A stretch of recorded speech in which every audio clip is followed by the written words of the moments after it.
Motherhood. 1 minute, you're mom of the year. I love you, Mommy. Then the next, not so much. From bath time to bullying, from potty training to puberty, parenting is full of challenges. But one thing is for certain, you are not alone. Welcome to Modern Mom Probs. I'm your host, author, mother, parenting expert, Tara Clark. Join me while we tackle today's modern mom problems. Welcome back to another episode of Modern Mom Probs. I'm your host, Tara Clark. Today, I'm joined by Kristi Yeh. She's a parent of two and a licensed marriage and family therapist who's been practicing in California for over 10 years. She currently works in school-based mental health as a wellness coordinator at a public elementary school. Kristi has been passionate about self-care personally and professionally for many years, which led her to start her blog, parentsselfcare.com, and Instagram account, Parent Self-Care, focused on helping parents invest in their wellness. She's also the co-host of the Mental Mile podcast, which focuses on parenthood, wellness, and career. Kristi, welcome to the show. Thank you so much, Tara. Today's modern mom problem is self-care for parents. You have dedicated your career in helping parents to practice it and to help them grow on their wellness journey. So tell us a little bit about yourself and how you got into that field. Absolutely. So I'm in California. I'm a mother of two, soon to be 8 and soon to be 5. I feel like we're very close to their birthdays. So I claim those older ages. And I started practicing years ago, working mostly with teens. And then as I became a parent myself, I really, as I've shared before, felt really confident that I would have my self-care covered because I'd been a practicing therapist for years at that time. I felt like I had this inside secret information that therapists have about self-care and wellness. And it was going to help me so much as a parent. And I was just going to nail that. And then I had my daughter and my idea of self-care imploded. All these practices that I had were so out of reach. I think the biggest thing for me is just staying connected to my friends. And I had no idea how much having an infant would impact that. I thought, if I have a good friend that's 20 minutes away, we'll still see each other for coffee. And when you have a newborn, you won't, and I had to get used to text messages or it felt like stealing little phone calls for 5 or 10 minutes during nap time and really just missing my friends. And so I think that was the first part of just that rude awakening of motherhood and how things really had to completely shift with my self-care and my expectations had to change. And it was just a long process. It took me a couple years to sort of get my bearings. And then professionally, I ended up moving into school-based work, part of it being a parent and just liking that schedule as a working mom. And the thing that really drew me to that job is it wasn't just about providing individual therapy for these kids in school. The task of that job, or really the vision, was to provide support for the educators and the parents, because we know the healthier the adults are in kids' lives, the healthier the kids show up at school. We're going to reduce our counseling list, and it has that trickle-down effect. And so between those two things, then COVID hit, the quarantine hit. I was very depressed, and I needed a creative outlet. And that was how Parent Self-Care started. I love it. I love it. If anyone that's familiar with her account or even my account, I share your work all the time. I probably share it almost, maybe not daily, but pretty close because everything really resonates with me. And I'm like, yes, yes, yes. I need more people to see this and be talking about this and to really soak it up. So thank you for the work that you do because it's so important. Thank you. Do you think self-care is an overused term at this point? Okay, so I'm going to go with no. So there were certain times, yes. And I think and we're going to talk a little bit about, being online and being a digital creator, and you start to follow accounts that do things that are similar to yours because you're inspired by them, and you sort of get over-flooded. And there's a lot of information out there and a lot of talk about self-care, and it can feel very overused. And I say, yes, I guess, but also I'm glad that we're talking about it. I'd rather it be overused and us having a conversation around what does it really mean? Is this really the thing that's going to help? Is it more than bubble baths? I don't know. I've heard about it too much. Then be something where someone doesn't know what it means. I think it's really cool that as a therapist, this conversation I was having with my colleagues, over 10 years ago is now something that parents are having, teachers are having, just people are having, people without kids. I follow different mental health therapists online that don't have a family, and they're sharing self-care with the people they work with, or young professionals.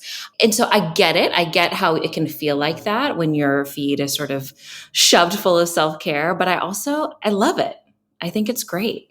Yeah, I guess that does make sense because, I had recently, as part of my book, but then also a recent Instagram post, I was talking about self-care being an overused term and almost like a trope.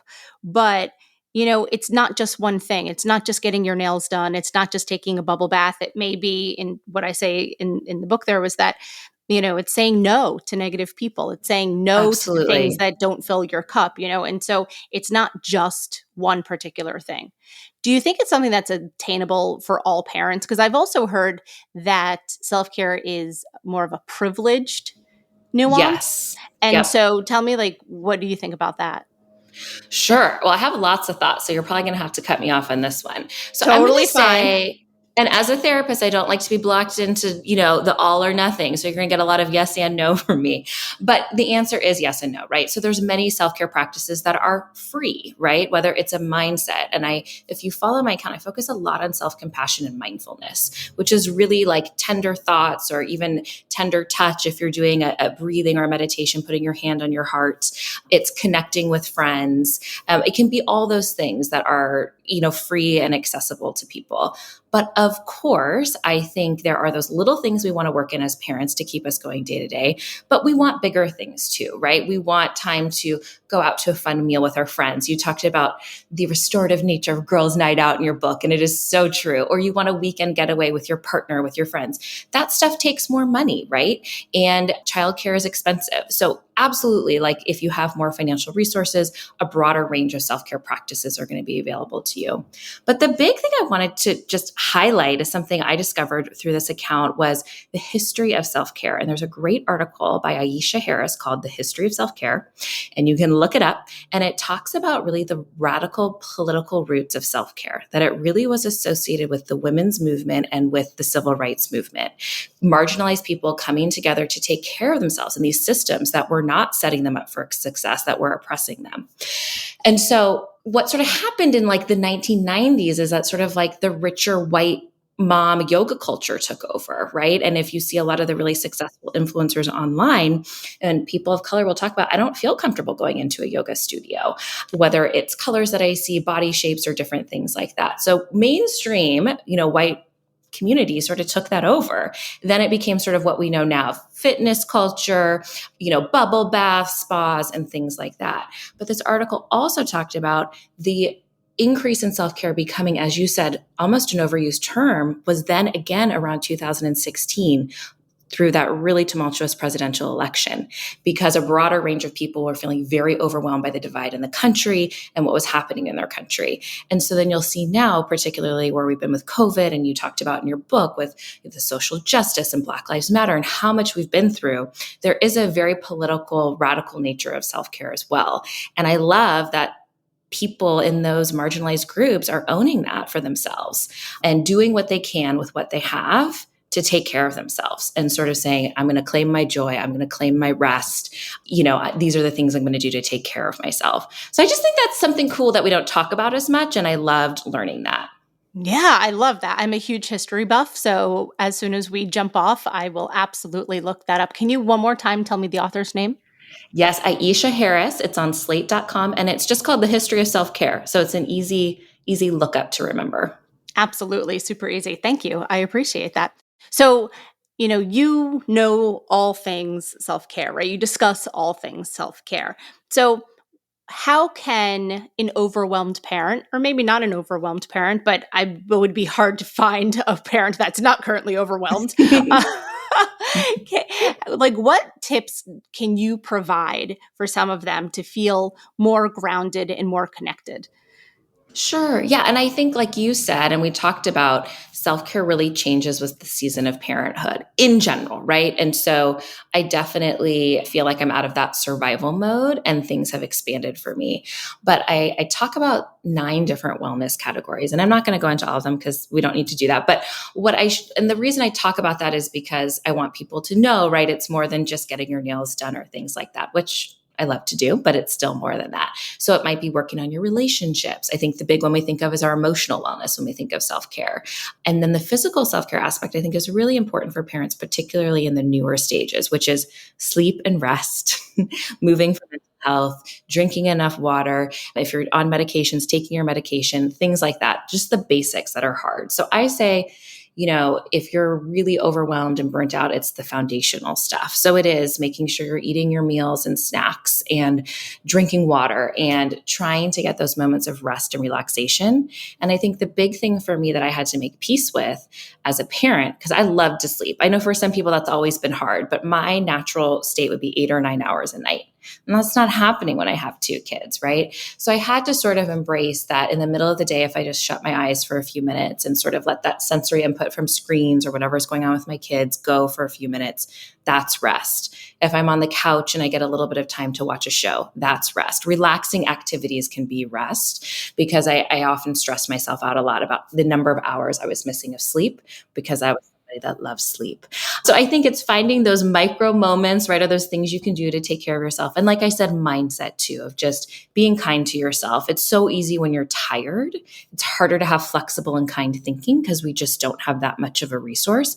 But if you start planting those seeds around just being kind to yourself when you feel like you've made a mistake as a parent or your kids are being wild in public or whatever it is that you're going through, that is self-care, So that's sort of what I think for the busy and overwhelmed parents. And then, there's also that other category, Tara, where you say, hey, is self-care overused? And I say, for a lot of parents, they still feel guilty taking care of themselves. So until parents don't feel guilty doing that, I'm going to say self-care isn't overused. So that might be the big barrier that you're working on with someone, is getting them out of the mindset that a good parent, quote unquote, is always focused on their kid and doesn't take time for themselves.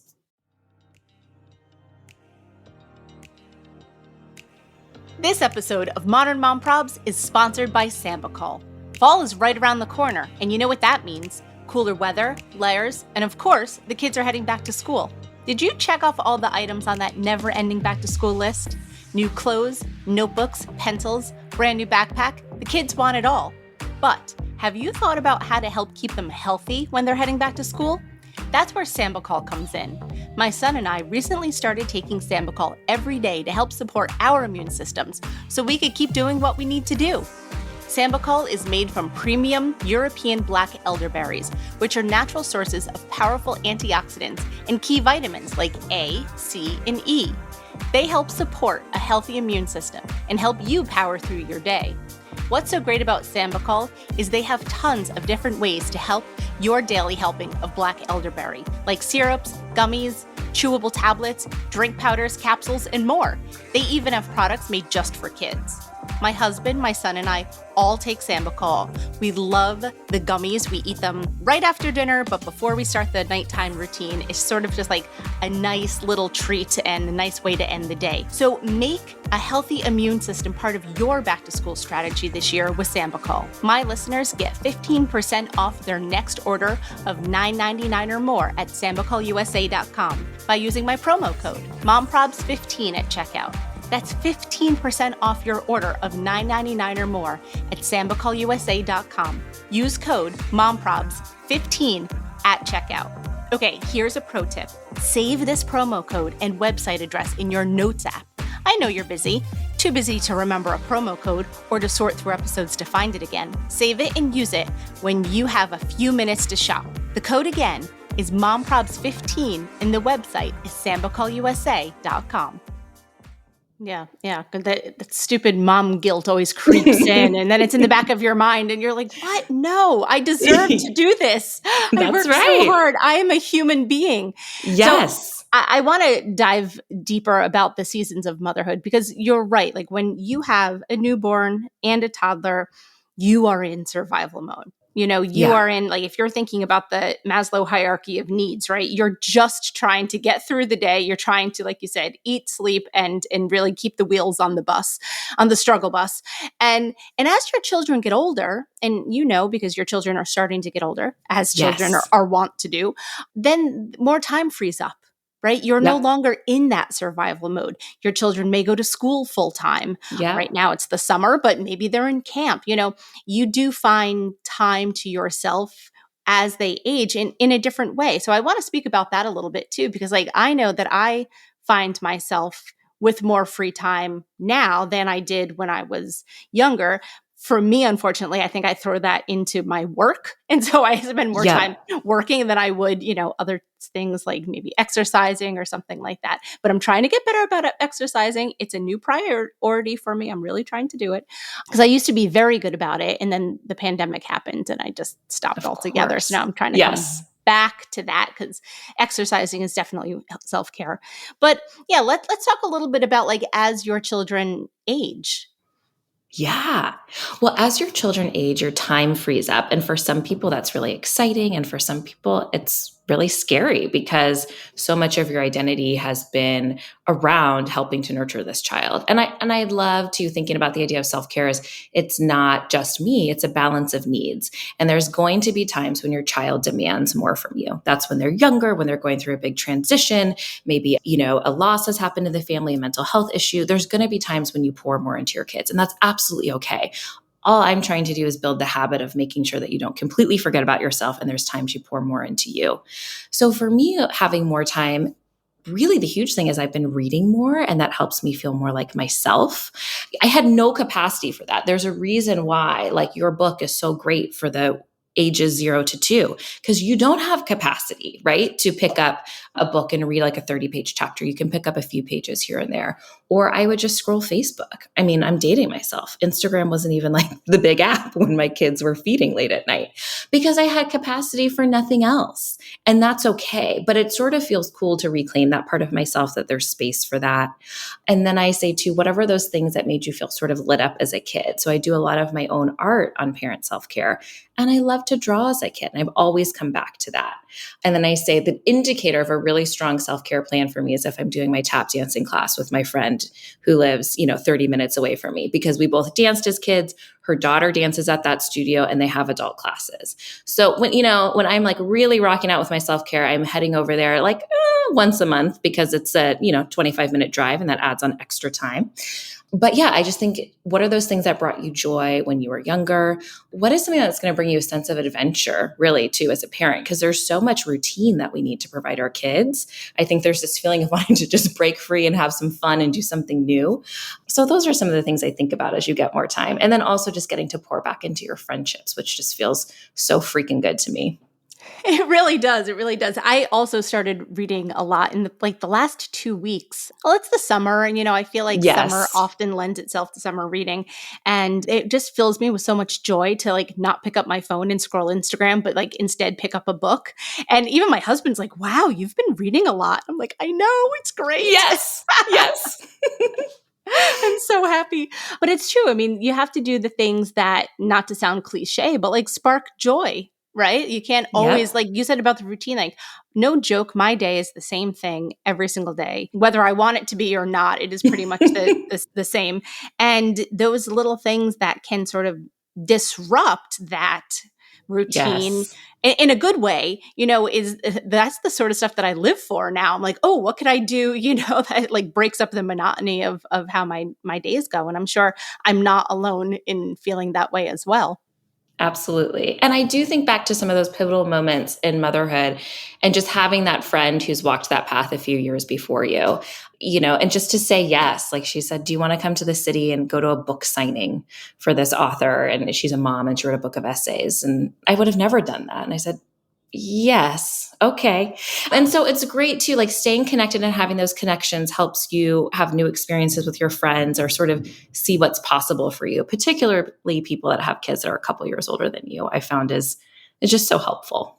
I feel like that's me. I am that mom now because, like I said, my Yes. son is 9.5, and I feel like with my account and the podcast and everything is like I am that mom that is walking, ahead of you. That I'm, several steps ahead, or I've seen different things. I keep referring to myself as a veteran parent because Yes. 10 years is a long time to It's a long be doing this. time. Yeah, and I've been That's in this right. space for 5 years now, so half of Yep. the time has been within the parenting sphere, if you will. I don't know. Is it a sphere? Let's call it that. Why It's not? sure. I like it. Sure, it's a parenting sphere.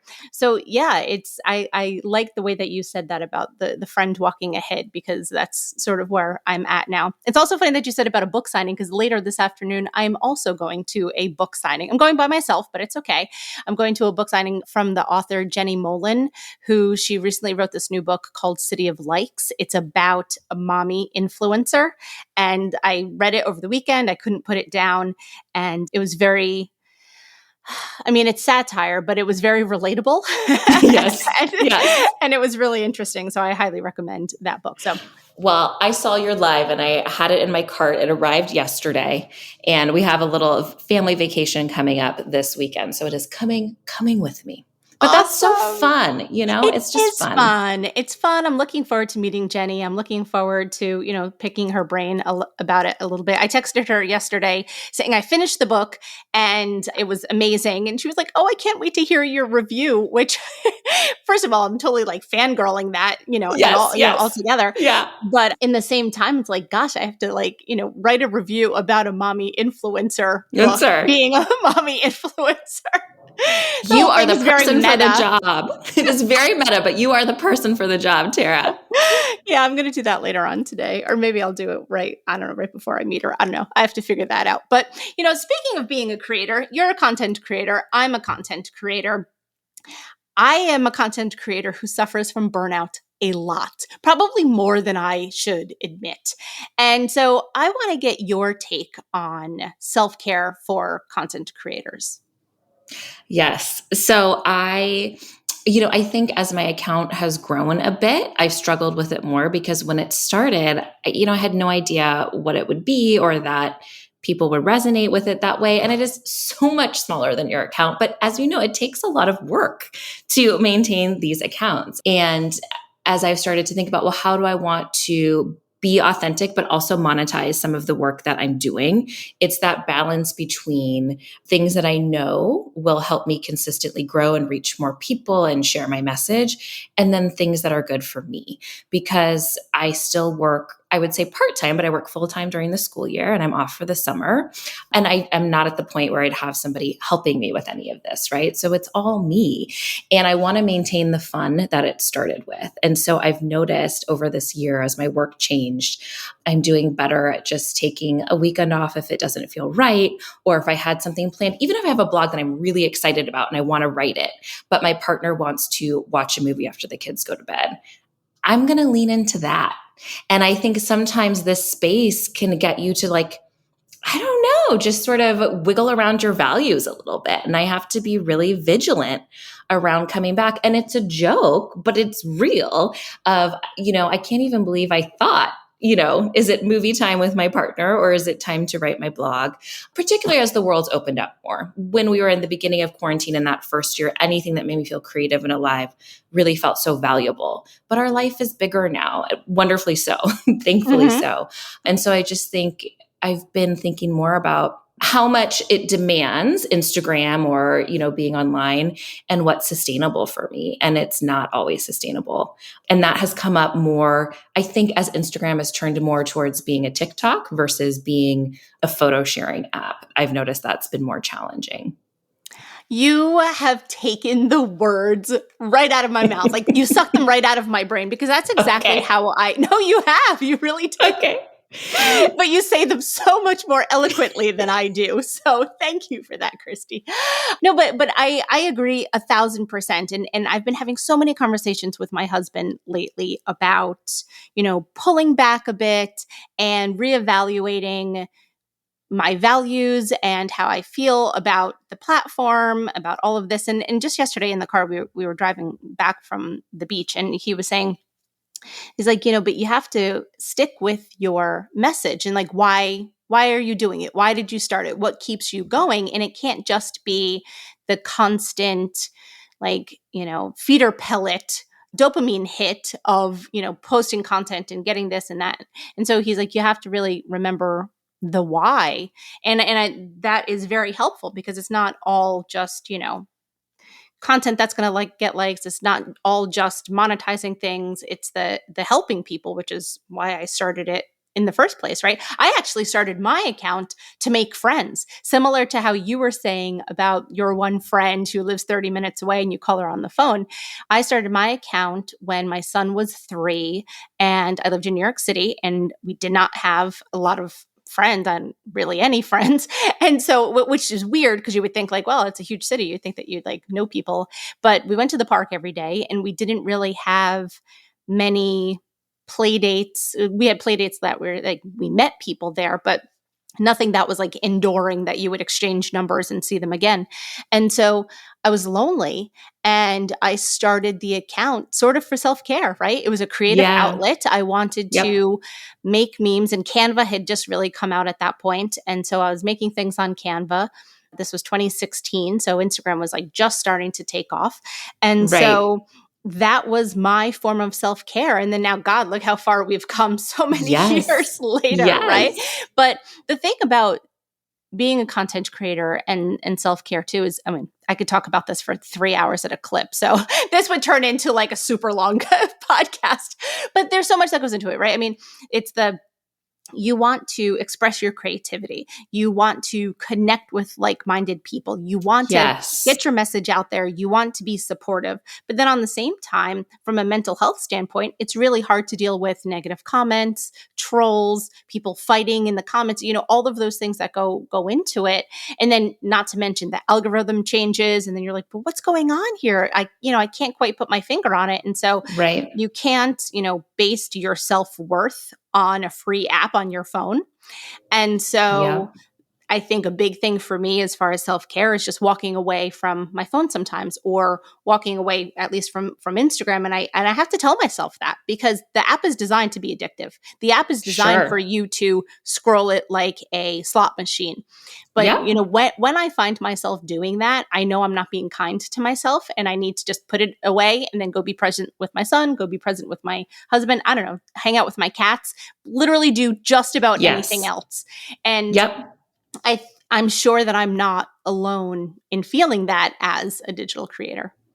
No, not at all. And I think it's funny as a creator, right? You even find yourself doing that. And I think when you can be more mindful and catch yourself scrolling, that's huge because it's when we're not aware that it really, really gets away from us. And then when I'm in that moment, I can ask myself, do I just need some more mindless scrolling time? Because I might, some days I do, or do I want to do something different?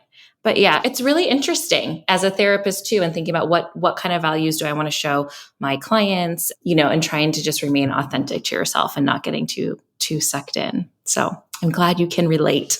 Yes, I absolutely can. Like I said, I could talk about it for 3 hours at a clip, and Lord knows that I often do with my husband, and he's like, okay, I get it. But he's my best friend. So he's the one that I talk to this kind of talk about with him. So it's fine. He understands. He respects it. Yeah. And also I've been doing it so long now that, he's used to me talking. It's part of your work. Absolutely. Yeah. And so that's all part of it. But also too, in the last 2 years since the pandemic, things have really changed. And I think that's part of my gripe too, is that, I'm stuck in the old way and I'm like, but it's different. And now, it's challenging, or not that it's challenging. It's just different. It's just changed. It's different. And Absolutely. So it's just a matter of sort of coming to terms with that. And then, dealing with that the best way that I can. And, it's funny what you mentioned before about knowing what you should be doing. And I often say that to my husband. It's I know what I need to be doing for work, but I don't necessarily want to be doing that. And so I think it's part of my coming to terms with being okay with knowing what I should want to do, what I actually feel comfortable in wanting to do, and then just making peace with that. Does that make sense? And some sort of compromise. Yes, absolutely. Yes. Because do I know that I should be making TikToks every day or Reels every day? Yes. Do I want to be doing that? Absolutely not. And so that's my form of self-care. To bring it right back to self-care. What's your self-care, Tara? Not making TikToks every day. That's right. There you go. So your recent practice that's bringing you joy. I know. And I think there's some stuff that is better communicated via video format, but not all of it. And so I still do my drawings that bring me so much joy, and it gets like so much less engagement than it did before. But I'm like, this is for me too. And I love your drawings. If any, I mean, I love your videos as well, but there's something so special and precious about your illustrations. And so keep doing those because I love them. And the audience, I go into my flow state and I love it. So I'm still keeping it up because that feels authentic to me. And really at the bottom of this, like, don't you want to do things that make you happy? In addition to getting your message out and teaching parents more about self-care. I want to ask you about your book too. I know you have a book. Oh, sure. Yes. During the pandemic, I self-published a book. It's called Self-Care 101, Self-Care Inspiration for Busy Parents.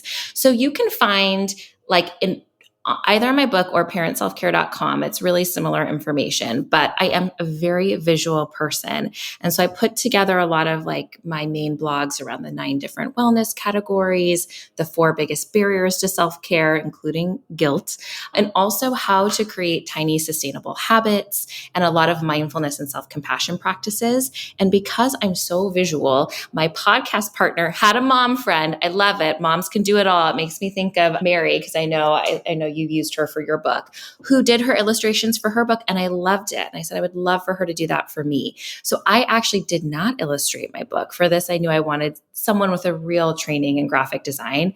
And just the visuals, it's very pastel. It's similar to my feed if you see it online. The visual for me is very soothing. So I love that. And that's available on Barnes & Noble, or you can get it as an ebook on my website. And it's just a really easy way to look through everything. But if you want lots of good free information, you can get it on my blog too, because part of me putting out stuff to serve people is I don't always like to sign up for a newsletter to get something worthwhile. So I have a newsletter and all of that, but there's tons of stuff you can get for free on there too. I love it. I love it. It's very soothing. It's like purple and pastel-y. It's beautiful. I love that. Thank you. So Kristi Yeh, tell everyone where we can find you and how we could, keep in touch. Well, thank you. And as much as I talked about my love-hate relationship with Instagram, that's where I am most of the time. I'm at Parent Self-Care on Instagram. It's the easiest place to reach me. And then just head to my blog at parentselfcare.com, and that's linked to everything. So those are the 2 places where I am. I love it. And if we want to listen to the podcast, where can we listen to The Mental Mile? The Mental Mile on Apple or anywhere you get your podcast, but all of that will be there on the Parent Self-Care website. Awesome. Kristi, thank you so much for being here today. I'm such a huge fan of yours and all of the work that you do. So keep it up. Thank you so much, Sharon. Thank you for being so supportive of so many moms and different content creators online. It is much appreciated. We feel it. Oh, you're welcome. That's the whole thing about Modern Mom Probs, is that I always want to shed a light on talented, creative people. And so I'm glad that it's working. It's working. Yes.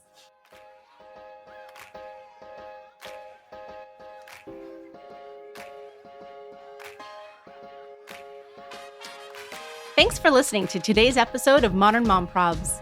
I hope you enjoyed our deep dive in today's problem with me, your host, Tara Clark. Join me next time when I'll be interviewing another great guest and tackling another modern mom problem. If you enjoyed today's episode, please leave us a review and a rating. As always, you could head over to Modern Mom Probs on Instagram and give me a follow, or check out my book, Modern Mom Probs, A Survival Guide for 21st Century Mothers, available online wherever books are sold. Well, that's it for today. See you next time, folks.